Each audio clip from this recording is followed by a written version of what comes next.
मिल जाली अरवा से घर के पिछवरवा पे।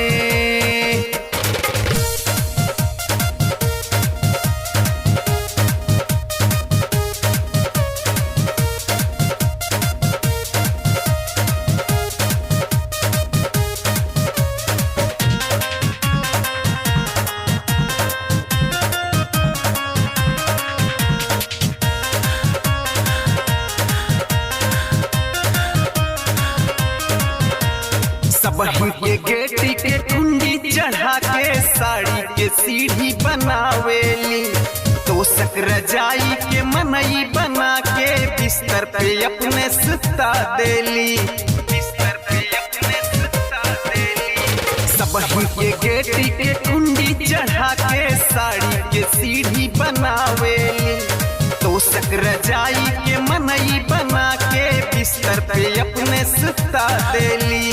मस्तानी चल बहकौआ होठवा के लाली बतावे, मस्तानी चल बहकौआ होठवा के लाली बतावे। मिल जाली अरवा से घर के पिछवरवा पे, मिल जाली अरवा से घर के पिछवरवा पे।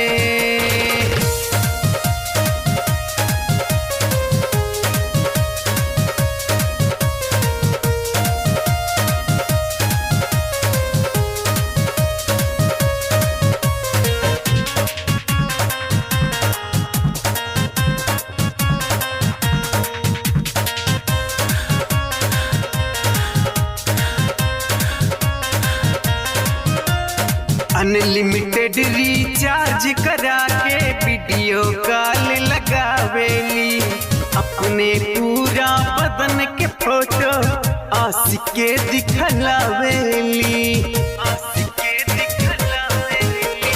अनलिमिटेड रिचार्ज करा के वीडियो कॉल लगावेली, अपने पूरा बदन के फोटो आशिक के दिखलावेली।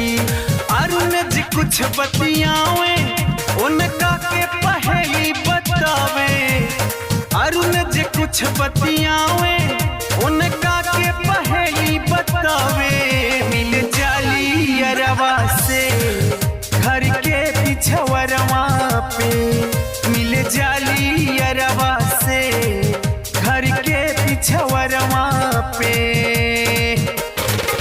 ए भैया ई कलयुग के नारी के कहानी हो, बुझला कि ना।